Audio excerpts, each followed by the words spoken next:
나의 지성소에 들어가 보좌하며.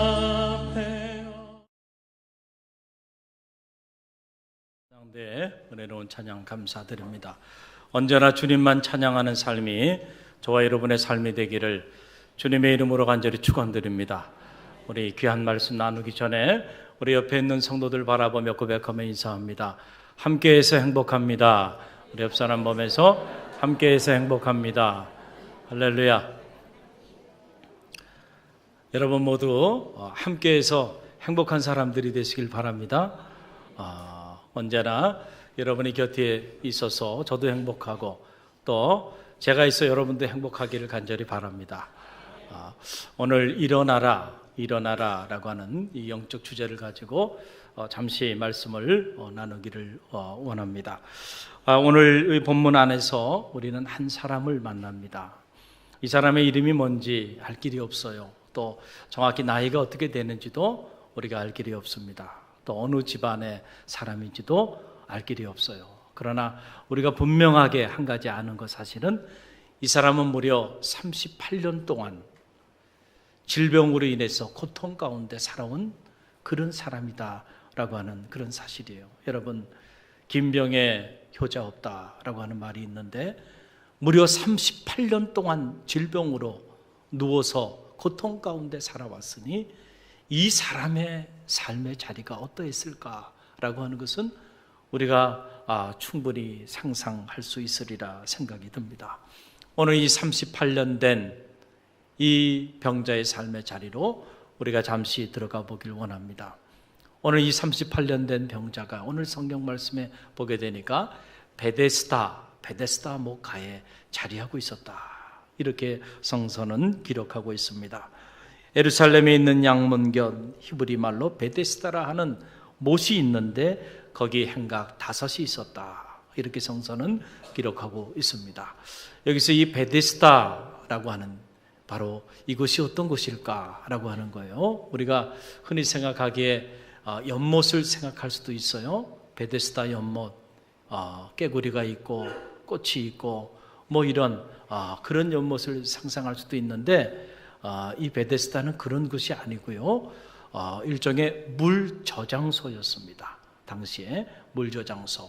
예루살렘에 가면 예루살렘에 성이 있잖아요. 예루살렘에 큰 성이 있고 그리고 그 성 안에 예루살렘 성전이 이렇게 자리하고 있는데 그 성전 안에는 수없이 많은 물 저장소들이 있었어요. 그리고 성 안에도 마찬가지고요. 제가 직접 가서 보니까 정말 그 대단한 그런 사이즈의 물 저장소들이 있더라고요. 그 이유는 왜 그러냐면은 지금도 이스라엘은 물이 귀해요. 그런데 그 당시에 예수님 당시에 물이 얼마나 귀했겠어요. 그래서 특정한 목적을 위해서 꼭 물을 저장해 놔야만 했다라고 하는 거죠. 물 저장소들 중에서 가장 큰 당시 물 저장소가 바로 이 베데스다였습니다. 이 베데스다의 물을 그렇게 많이 저장한 목적은 2가지. 하나는 정결 예법을 행하기 위한 거였고 또 하나는 당시 육체의 질병으로 어려움을 당하는 이들이 많이 있었는데 그들이 이제 병을 치유받기 위하여 당시 병을 치유하는 그런 병원에 이렇게 입원을 해서 거주하면서 치유받기를 열망하는 환자들이 많았어요. 그들을 위해서 때로는 수술을 하기도 하고 때로는 그들을 치유하는 데 있어서 깨끗한 물이 필요했어요. 그래서 그 물을 이 베데스다 물을 가지고 사용하게 되었다는 거죠. 자, 그래서 이 베데스다라고 하는 이 말을 에라모로는 자비의 집이라는 뜻이 있어요. 자비의 집.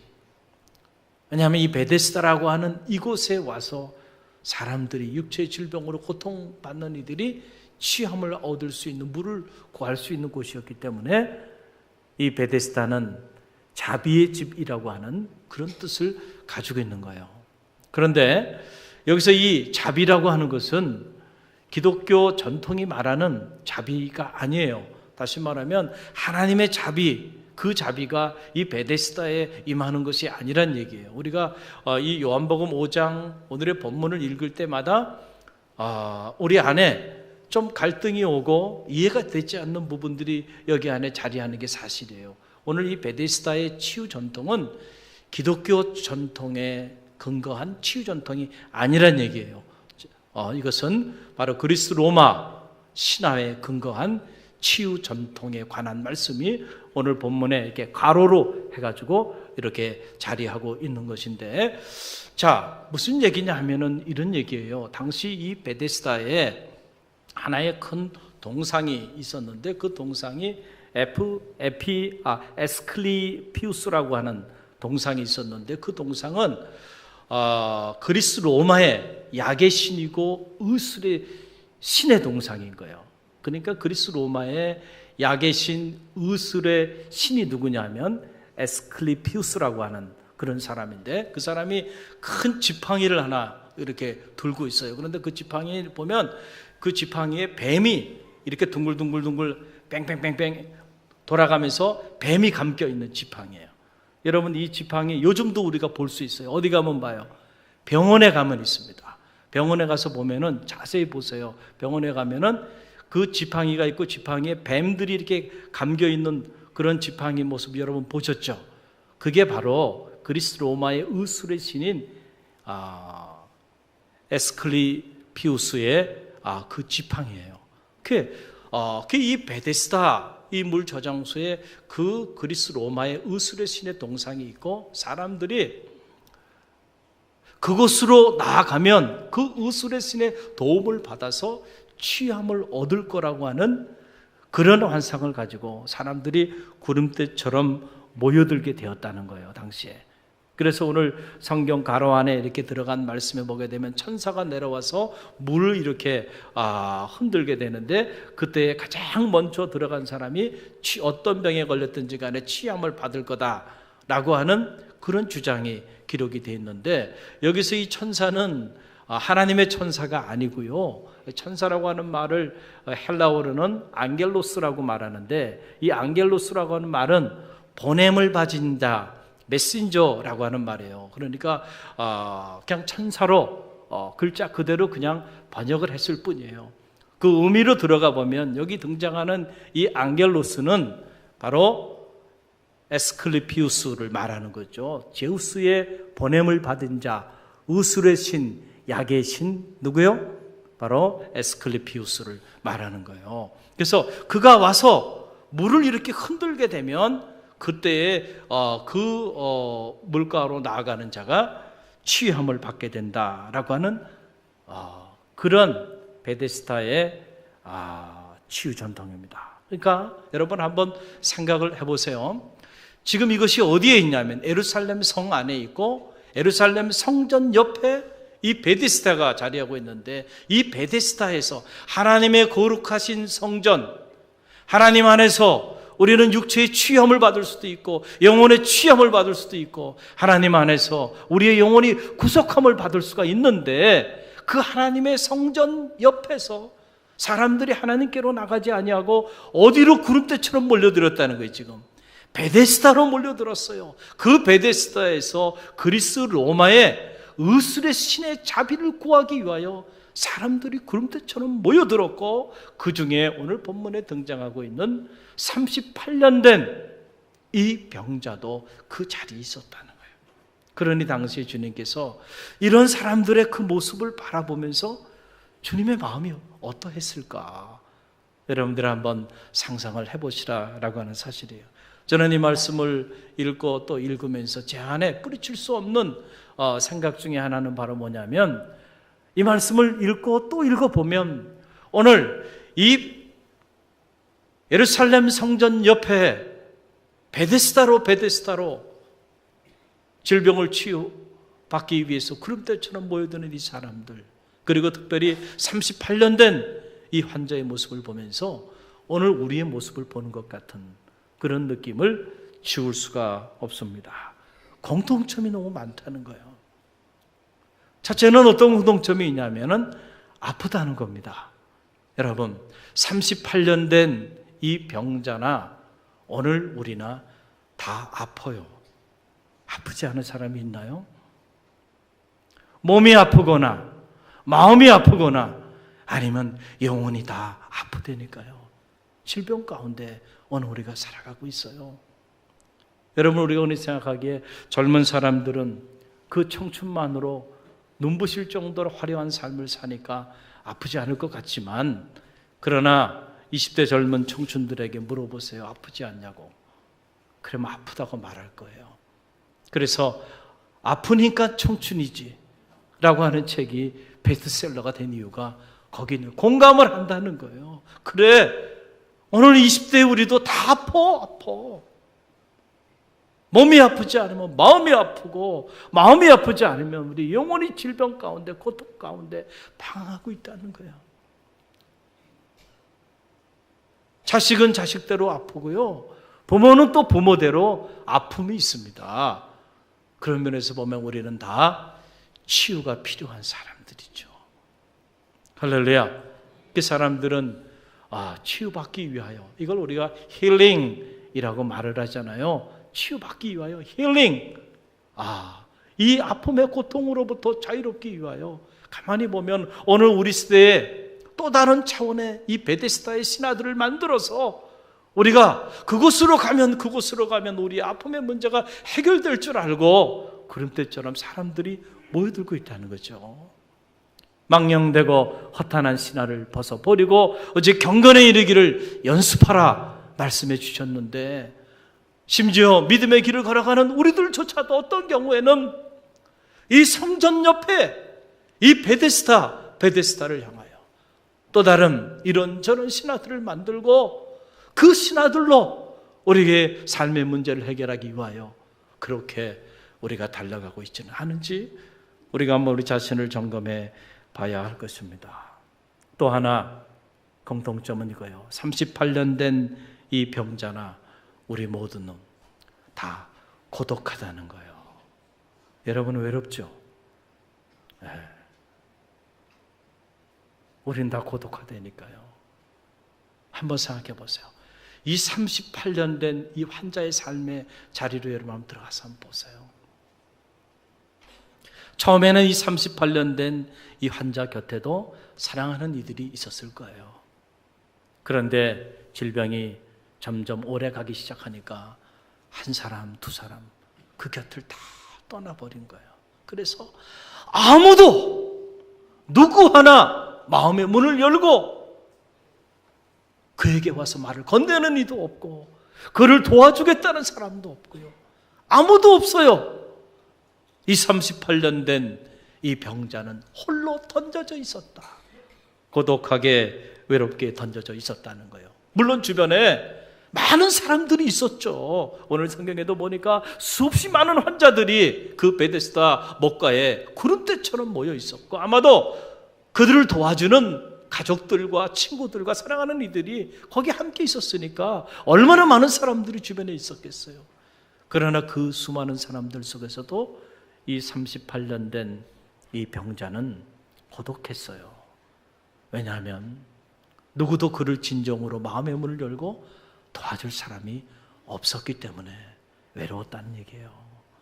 이걸 어느 철학자는 말하기를 군중 속의 고독이다 라고 하는 말로 하는 거예요. 현대인들이 수없이 많은 사람들의 이 무리 속에 자리하면서도 과거에 경험하지 못했던 처절한 외로움과 고독 속에서 몸부림치며 살아가고 있다는 거잖아요. 그래서 롤로메이라고 하는 세계적인 실존주의 철학자인 이 롤로메이가 자아를 잃어버린 현대인이라고 하는 유명한 책을 쓰게 되는데, 그 책에 보게 되면 현대인에 대한 특징을 얘기하는데 그 중에 하나가 바로 뭐냐면 고독감입니다. 현대인은 누구나 이 밀려오는 고독감을 뿌리치지 못하고 외로움의 고통 가운데 괴로워하며 살아가고 있다는 거예요.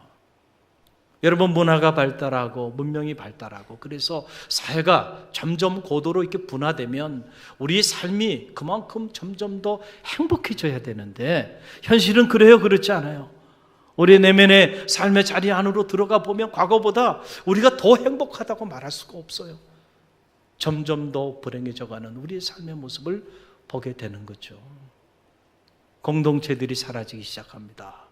그리고 사람들이 이 극단적 이기주의에 함몰돼서 자기만의 삶을 최고의 가치로 추구하는 이런 세상 속에 우리가 살아가다 보니까 사람과 사람 사이의 관계도 과거와 다르게 점점 무너져 내리고, 그래서 밀려오는 이 고독감과 외로움 속에서요 몸부림치며 살아가는 거예요.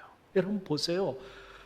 그래도 제가 어릴 때만 해도요 학교에서 스승의 그림자도 밟지 말라 그랬고, 우리는 정말로 대학 다닐 때도 선생님을, 교수님을 그렇게 생각했어요. 그런데 지금 그런가요? 아니에요. 스승이라는 단어가 사라지고 있어요. 제자라는 단어도 학생입니다. 그리고 교수일 뿐이에요. 가르치는 선생이고 학생일 뿐이지 스승도 아니고 제자도 아닌, 평가하고 평가받는 이러한 삭막한 세상이 오늘 우리 세대의 다음 세대를 키우는 교육 공동체가 됐다는 사실을 우리는 부인할 수가 없죠. 과거에 이렇게 이웃집에서 부부간에 싸우잖아요. 같이 살아가면은 자, 부부간에 싸우는 소리 들려와요, 안 들려와요? 들려온다니까. 들려와요. 특별히 요즘처럼 아파트에 살면요 깜짝 놀라요. 부부간에 싸우는 소리들이 막 새벽에도 들려오고 밤에도 들려오고, 참 가슴이 막 무너지는 거가 너무너무 안타까워요. 저도 더불어 살아가는 큰 집에 살잖아요. 얼마나 많은 세대가 같이 살아가는 공동주택에 살고 있잖아요. 그러다 보니까 참 행복한 웃음소리가 들려오면 좋을 텐데 그렇지 않고요, 고통 속에 비명 지르고 소리 지르고 서로 싸우는 그런 모습을 보게 되는데, 과거에는 부부끼리 이렇게 싸우면은 부부 싸움은 뭐 베는 거라 그래요? 너무 어려운 질문입니까? 칼로 물 베는 거다. 그러니까 칼로 물 베봐야 베져요, 물이? 안 베지죠. 그러니까 신경 안 써도 된다는 거예요. 다 부부끼리 싸우는 것 같지만 다 또 해야 되고, 그러니까 괜히 그거 간섭하지 말아라. 그렇게 얘기하지만 지금은 부부싸움이 칼로 물 베는 겁니까? 진짜로 칼로 사람 벤다니까요. 그래서 무서워요. 부부싸우면은요 갈라지고요, 갈라지면요 왼수되고요, 부부끼리 소송하고요, 남남이 되는 정도가 아니고 왼수시간으로 갈라질 수 있는 이런 세상에 오늘 우리가 살아가는 세상이 되고 말았어요. 옛날에는 친구 따라 어디 간다 그래요? 강남 간다 그래요. 근데 지금 친구 따라 강남 가면 미친놈이에요. 왜 친구 따라다녀? 너는 너의 길을 가야지. 친구도 다 경쟁자예요. 그래서 우정이라는 단어가 사라져버렸어요. 여러분 우정이라는 단어를 쓰십니까? 자녀를 키우면서 너는 친구 간에 우정이 있어야 한다, 우애가 있어야 된다, 이거 가르칩니까? 안 가르친다니까요. 그 언제부턴가 이런 것들이 다 사라져버렸어요. 그러니 한번 생각해 보세요. 사람들의 사이가 이렇게 됐으니 얼마나 삭막해요.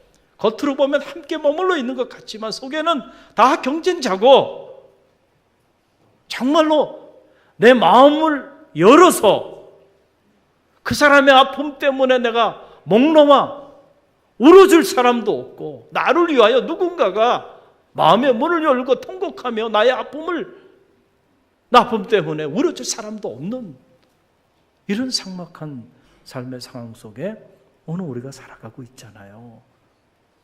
오늘 38년 된 이 병자의 삶이나 오늘 우리의 삶이나 별반 다르지 않지 않겠나, 이런 생각을 갖게 됩니다. 또 하나, 이 38년 된 병자와 오늘 우리의 공통점 중에 하나는 바로 뭐냐면 바로 경쟁의 낙오자라는 거죠.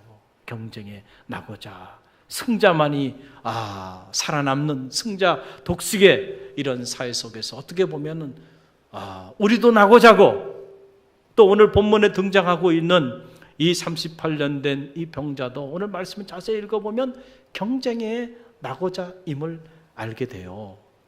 그렇잖아요. 물이 동할 때마다 이제 가장 먼저 이 베데스다의 치유 전통은 가장 먼저 그곳에 이르는 단 한 사람, 그 1등만이 취함을 받고 자비함을 얻을 수 있다라고 하는 이런 전통을 가지고 있었기 때문에 이 38년 된 이 환자가 자기 질병을 치유함을 받기 위해서 물이 동일 때, 오늘 말씀을 자세히 보면 천사가 가끔 내려왔다는 거예요. 가끔 내려와서 물을 흔들었다는 거예요. 가끔, sometimes, often, 종종 이런 뜻 아닙니까? always, 항상이 아니란 얘기죠. 자, 그렇다고 한다면 1년에 한 몇 번 정도 내려왔을까요? 알 길은 없어요. 그러나 적어도 한두 번은 내려오지 않았겠는가. 만약에 한 두 번 정도 내려왔다 그러면 무려 38년이면 76번이나 되는 거예요. 정확히 알 수 없지만 분명한 사실은 수없이 많은 시간을, 수없이 많은 타임을 이 38년 된 병자는 물이 흔들릴 때 가장 먼저 그곳에 들어가기 위해서 몸부림치고 노력하고 도전했다는 거죠. 그러나 그때마다 어떻게 했어요? 그 경쟁에서 실패했습니다.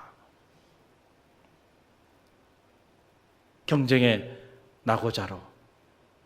그래서 그 고통을 가지고 지금 주님 앞에 자리하고 있는 이 38년 된 병자를 오늘 우리가 말씀을 통해서 만나게 돼요.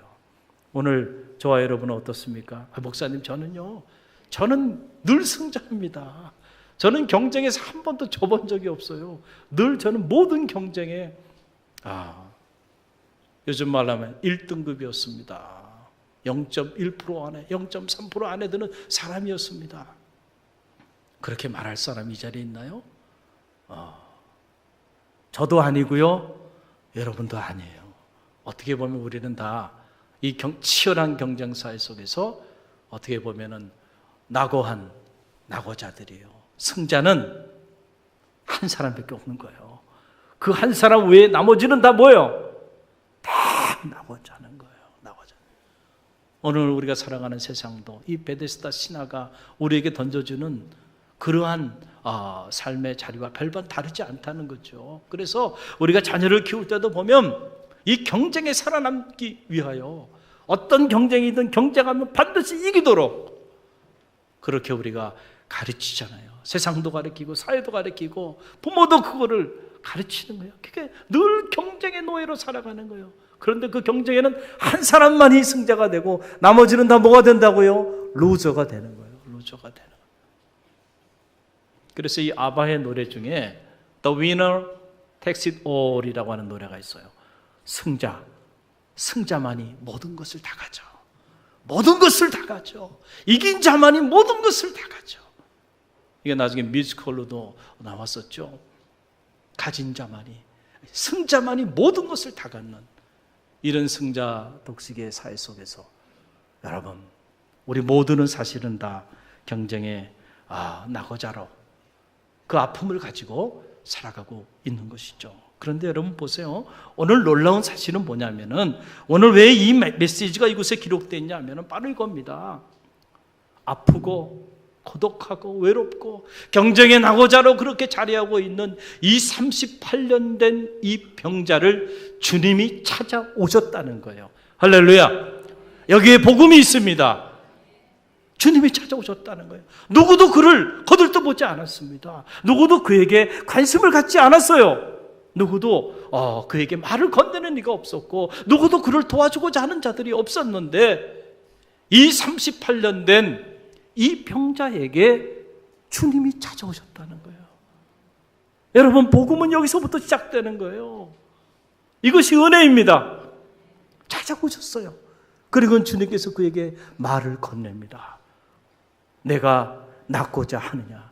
다른 말이 아니에요. 단지 안부를 물어보는 이 정도 이야기가 아니고 38년 동안 단 한순간도 마음속에 품지 않았던, 그런 시간이 없었던 마음의 소원이 바로 뭐예요? 질병이 치유를 받는 거 아닙니까? 여러분, 육체적인 고통으로 인해서 병원에 입원해서 고통 가운데 여러분 자리하고 있는 사람들에게 물어봐요. 당신의 소원이 뭐냐고 한번 물어보세요. 좋은 아파트에 살고 싶습니다. 좋은 차를 타고, 이런 것이 소원이겠어요? 아니에요. 거지처럼 살아도 건강하게 살고 싶다는 게 소원이 아니겠어요? 한순간도 건강이 회복되는 이 꿈을 포기해 본 적이 없고 생각하지 않은 적이 없는 이 38년 된 병자에게 주님 찾아오셔서 하신 말씀이 바로 내가 낫고자 하느냐. 얼마나 충격이었을까요? 사람은 누구나 그렇잖아요. 자기가 관심을 가지고 있는 그 주제에 대하여, 그것에 대하여 말을 걸어오면 마음의 문이 열리잖아요. 그래서 오늘 성경을 자세히 보니까 이 38년 된 이 병자가 주님의 음성을 듣고는요, 자기 이야기를 합니다. 자기 이야기를 하는 거예요. 내가 그동안 어떻게 이곳에서, 이 베데스다 이 목가에서 그동안에 내가 어떻게 살아왔는지 자기 가슴 속에 한 맺혀 있는 이야기를 토로하는 거예요. 내가 물이 동일 때마다 이곳에서 치유함을 받기 위하여 몸부림치며 나아가고 나아갔지만 나를 도와줄 사람이 한 사람도 없어서, 그래서 내가 오늘도 이 지경 이 꼴이 돼서 이렇게 지금 살고 있다고 그 얘기를 하는 거예요. 그때 주님께서 그 얘기를 다 주셨다라고 하는 그런 사실입니다. 그리고는 주님이 그를 보면서 긍휼히 여기는 마음을 가지시고 불쌍히 여기는 마음을 가지고 그에게 엄청난 말씀을 선포합니다. 그 말씀이 8절에 나오는데 바로 어떤 얘기냐면 이런 얘기예요. 일어나 내 자리를 들고 걸어가라. 한번 따라해 보세요. 일어나 내 자리를 들고 걸어가라. 할렐루야. 엄청난 이야기죠. Get up! 일어나라는 거예요. Pick it up your mats. 그리고 너의 매트를 들고 걸어가라 라고 하는 엄청난 말씀을 선포합니다. 자, 만약에 여러분이 이 38년 된 병자의 입장이라고 한다면, 자, 어느 날 누군지 모르는데 어느 젊은이가 와서 말을 건넸어요. 그래서 자기가 자기 마음에 자기가 어떻게 살아왔는지 자기 삶에 대한 이야기, 아픔을 이야기했어요. 그런데 갑자기 다 얘기했는데 내가 38년 동안 이렇게 노력했지만 실패했고 38년 동안 노력했지만 안 된 일이에요.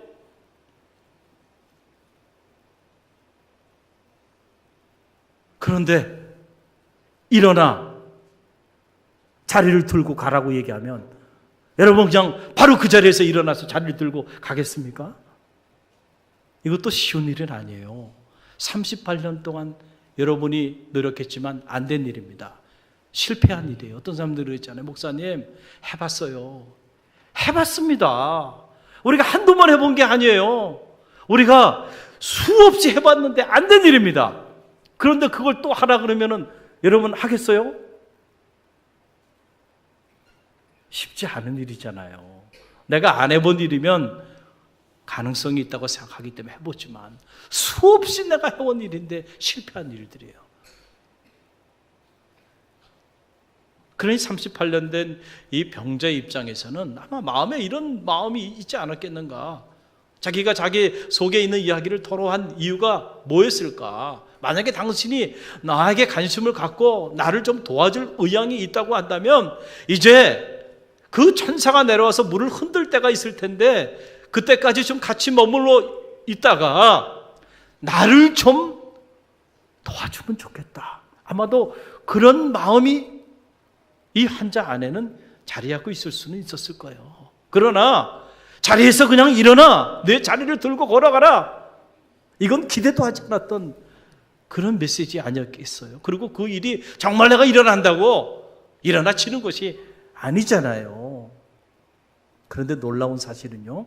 오늘 성경을 자세히 보면 이 38년 된 이 환자가, 이 병자가 주님의 이 말씀 일어나라 내 자리를 들고 걸어가라고 하는 이 말씀을 듣자마자 즉시 일어났다는 겁니다. 할렐루야. 그리고 원어 성경을 자세히 보면 어떻게 되어 있냐면 주님의 말씀이 선포되고 되자마자 즉시로 이 38년 된 환자가 자기 자리를 털고 일어나게 되는데 일어나자마자 사이멀테니어슬리 동시에 그의 질병이 치유함을 받았다는 거예요. 할렐루야. 치유함을 다 받고 그러고 난 다음에 그러고 털고 일어난 게 아니란 얘기예요.